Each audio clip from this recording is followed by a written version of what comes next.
Meu Deus, acabei de saber que capoeira é macumba. Eu sabia, eu sabia. Eu vou tirar meu filho desse lugar agora.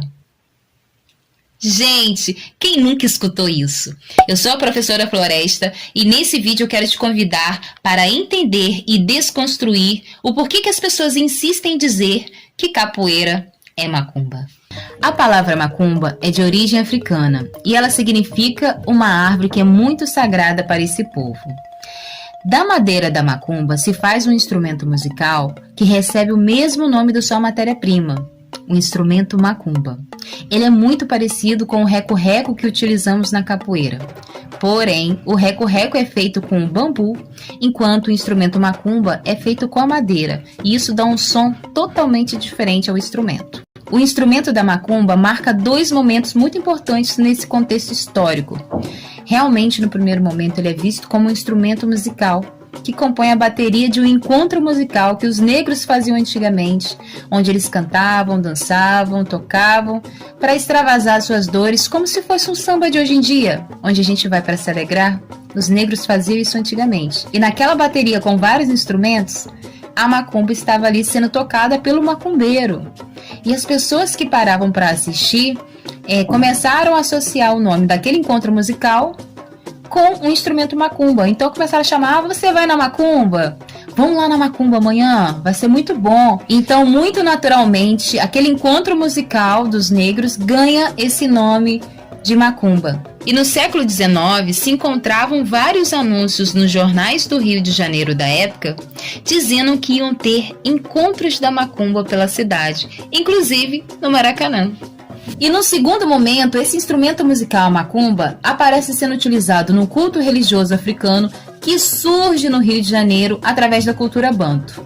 E é importante lembrar que banto não é um povo, mas sim um termo linguístico que é utilizado para classificar grupos étnicos que têm semelhanças linguísticas, ou seja, grupos de uma determinada região que falam parecidos. 75% dos negros que foram escravizados no Brasil eram bantos da região da Angola, Congo e Cambinda, que falavam a língua Ubundu, Quimbundo e Kikongo. Os bantos cultuam e fazem saudações ao dono da terra, aos deuses da natureza e aos seus ancestrais, que são aqueles que já faleceram. Ao chegarem ao Brasil através da escravidão, os bantos misturam a sua crença trazida da África com crenças indígenas e portuguesas, e dessa mistura nasce a macumba no Rio de Janeiro, que ganha esse nome também por conta do instrumento musical, que tem esse nome muito peculiar e chama muito atenção. Em um determinado momento, os escravos começam a utilizar todo esse conhecimento místico para ganharem dinheiro na tentativa de comprarem a sua liberdade, ou seja, de comprar a sua alforria. E mais tarde, após a abolição da escravatura, o negro começa a utilizar essa mesma prática para ganhar dinheiro para comer, porque a gente sabe que depois da abolição os negros foram jogados ao relento. Então, numa forma desesperada de sobrevivência, os negros utilizam de todo o seu conhecimento místico para sobreviver em nosso país. E nesse cenário, nasce no Rio de Janeiro as casas de fortunas, que eram frequentadas pela elite branca da época, que iam até os negros pedir ajuda espiritual para enriquecer, para ganhar poder, entre outras coisas. E é nesse ponto específico da história que toda religião e toda cultura que vem do negro recebe uma marca d'água, um carimbo como herança negativa de que tudo que vem do negro está ligado diretamente ao feitiço, ao demônio e àquela prática do culto da macumba em específico que estava acontecendo no Rio de Janeiro. E esse culto estava crescendo muito e estava chamando muita atenção, que logo o Estado começou a atacar de todas as formas e a endemonizar esse culto religioso. Logo, se a gente via os jornais do Rio no século XIX falarem muito bem da apresentação musical da macumba, a partir do século XX, esses mesmos jornais começaram a endemonizar e a falarem muito mal dessa prática. E toda essa perseguição que a elite branca da época e o Estado fizeram sobre tudo que vinha do negro teve forte influência dos líderes que estavam à frente da Igreja Católica naquele contexto histórico. Os líderes da Igreja Católica daquela época conseguiram fazer com que as pessoas acreditassem em tudo que eles falavam. E muito mais do que isso, conseguiram fazer com que as pessoas seguissem todas as regras impostas pela igreja e que elas temessem muito ir para o inferno caso não concordasse e não seguisse tudo aquilo que a Igreja Católica pregava. Então, foi feita uma lavagem cerebral nas pessoas, né? E isso está enraizado muito até os dias de hoje. E aí a gente vai começar a ver a classe alta fazendo doações altíssimas de dinheiro para a Igreja Católica, construindo igrejas espalhadas pelo Brasil todo. Isso tudo porque elas acreditavam que fazendo essas doações e construindo igrejas, elas já estavam com um lugarzinho no céu garantido. Olha, para você ver que ponto que chegou essa lavagem cerebral nas pessoas ali da época. Com isso, as igrejas católicas enriqueceram grandiosamente, se tornando grande influência decisiva em tudo o que acontecia aqui no país.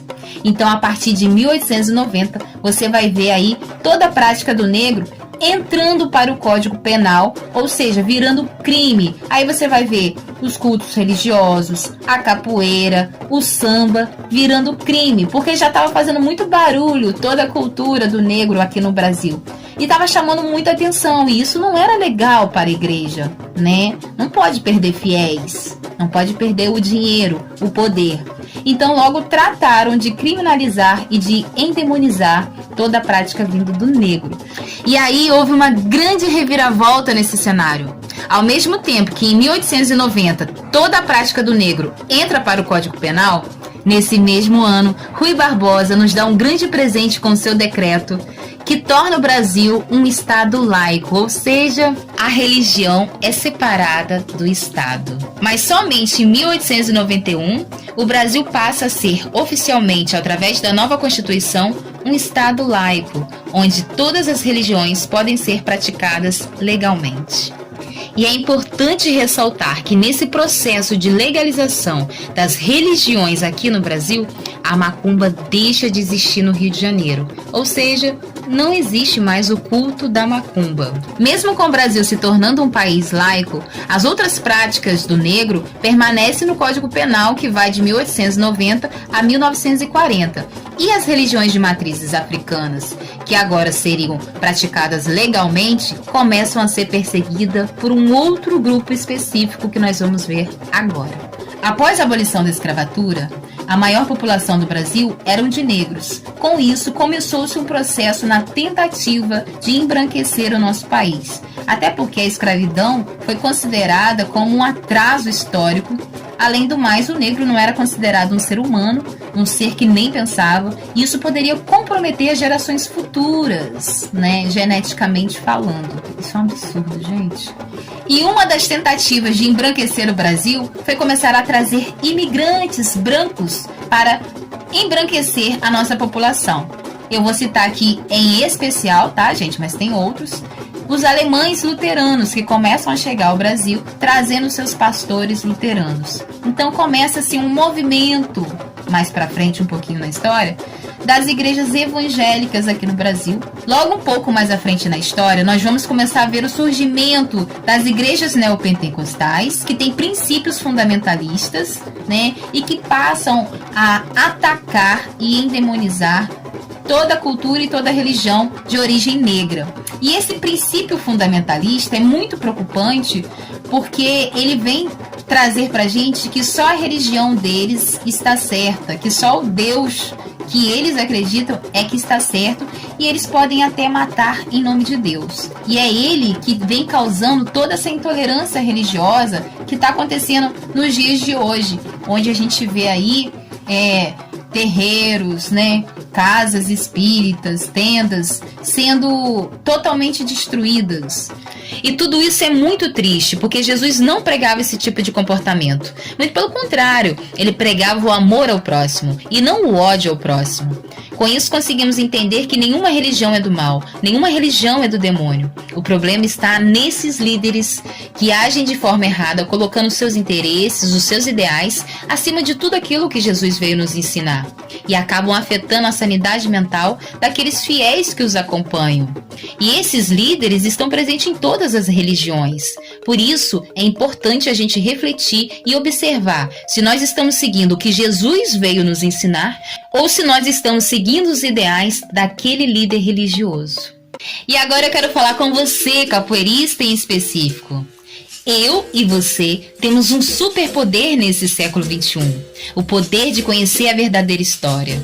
No estalar de dedos, nós temos acesso a tudo o que aconteceu de verdade aqui no nosso país. E com esse superpoder, nós vamos conseguir desconstruir todo esse cenário que foi embutido, todas essas crenças que foi passada de geração em geração para as pessoas que estão à nossa volta. Mas será que você quer fazer isso? Será que você tem estudado para conhecer a verdadeira história? Ou você está pensando, deixa me chamar de macumbeiro mesmo, não tem jeito, isso não vai mudar? Será que não vai mudar? Será que você não pode contribuir para essa mudança?